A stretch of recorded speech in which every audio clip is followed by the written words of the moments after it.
warahmatullahi wabarakatuh. Salam sejahtera untuk kita semua.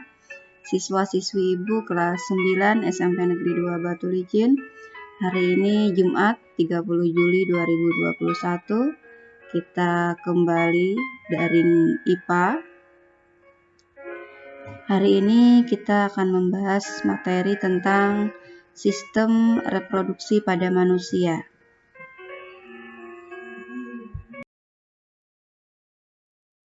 Yang pertama kita bahas dulu organ reproduksi, alat reproduksi apa saja yang terdapat pada sistem reproduksi pada manusia ini.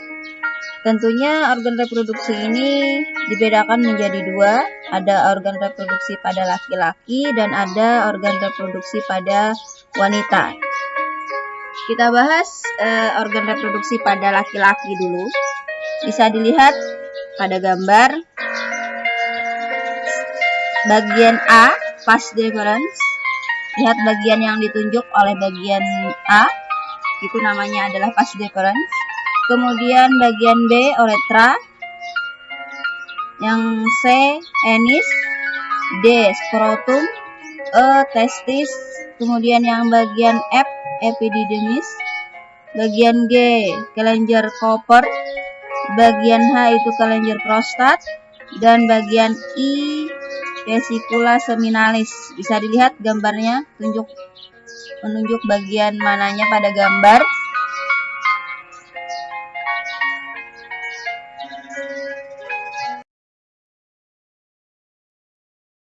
Organ reproduksi pada perempuan. Bagian A, ovarium, ada ovarium kiri, ada ovarium kanan. Kemudian bagian B, tuba fallopi. Bagian C, infundibulum. Kemudian bagian D, uterus atau rahim. Yang bagian E yang ditunjuknya itu adalah bagian endometrium. Kemudian bagian F itu vagina. Bagian G, cervix, mulut rahim.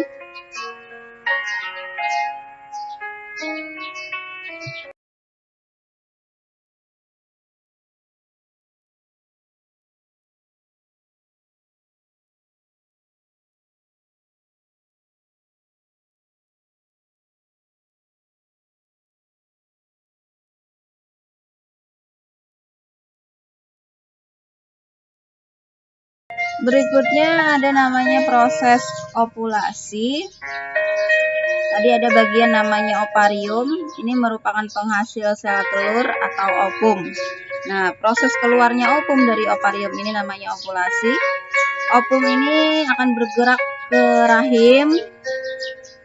Kemudian dinding rahim ini akan menjadi tebal, penuh dengan pembuluh darah, yang artinya rahim siap menerima zigot jika terjadi proses pembuahan.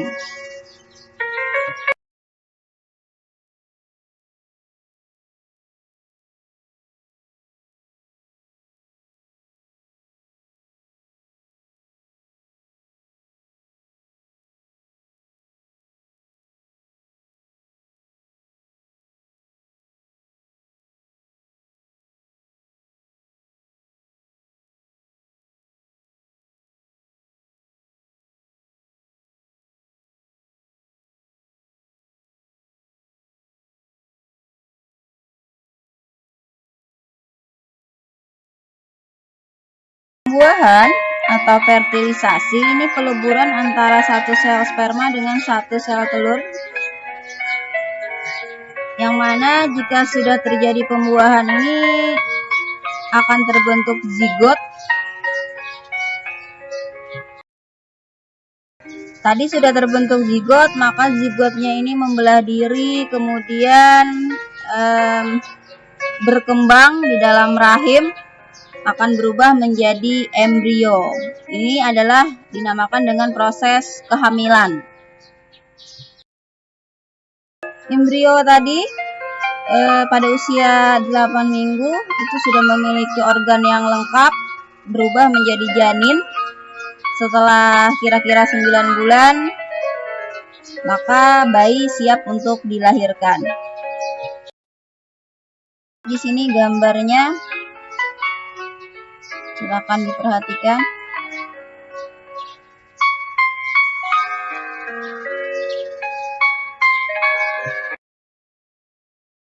sebelumnya tadi itu adalah proses kehamilan, yang artinya sel telur dibuahi oleh sel sperma. Jika sel telur yang dihasilkan oleh ovarium ini tidak dibuahi, maka yang terjadi adalah menstruasi.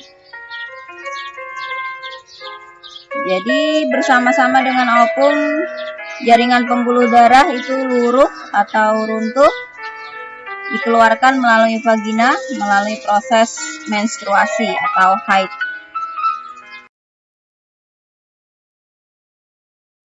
Berikutnya kita bahas penyakit pada sistem reproduksi. Ada namanya penyakit AIDS, hilangnya daya kekebalan tubuh. Penyebarannya ini melalui kontak cairan tubuh. Orang yang terinfeksi virus HIV akan menderita AIDS setelah 6 bulan atau lebih, tergantung daya tahan tubuh.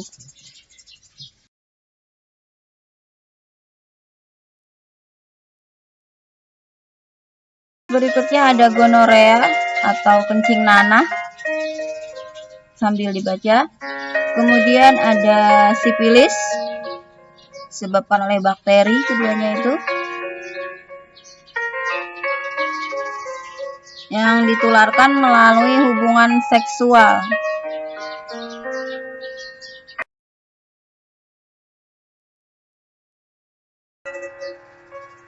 Penyakit berikutnya ada herpes genital dan keputihan. Biasanya terjadi pada perempuan. Gangguan pada organ reproduksi wanita.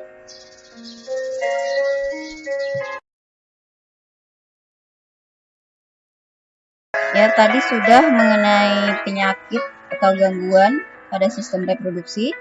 Berikutnya kita juga harus mengetahui cara pencegahan agar kita bisa terhindar dari penyakit dan gangguan pada sistem reproduksi tadi. Cara pencegahannya antara lain tentunya menjaga kebersihan organ-organ reproduksi, kemudian menjaga daerah perineum atau selangkangan itu selalu kering, kemudian menggunakan celana dari bahan katun,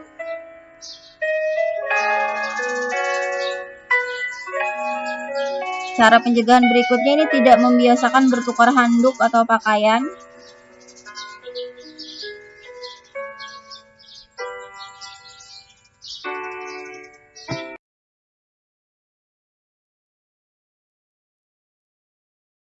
Pencegahan berikutnya, jika kamu buang air besar, bersihkan daerah dubur dari depan ke belakang menggunakan sabun mandi.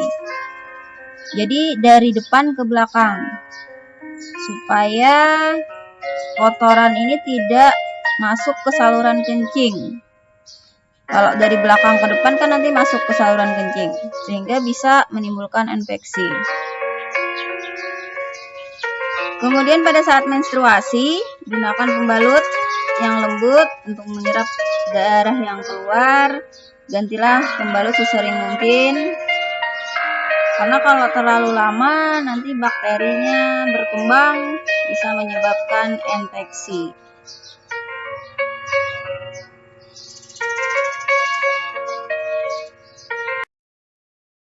Demikian daring kita hari ini. Tetap semangat anak-anak ibu kelas 9 SMP Negeri 2 Batu Licin. Tetap semangat belajar dari rumah. Semoga pandemi ini cepat berakhir. Jangan lupa terapkan protokol kesehatan. Selalu berdoa, semoga kita semua dalam lindungan Allah Subhanahu wa Ta'ala. Ibu akhiri, semoga bermanfaat. Wassalamualaikum warahmatullahi wabarakatuh.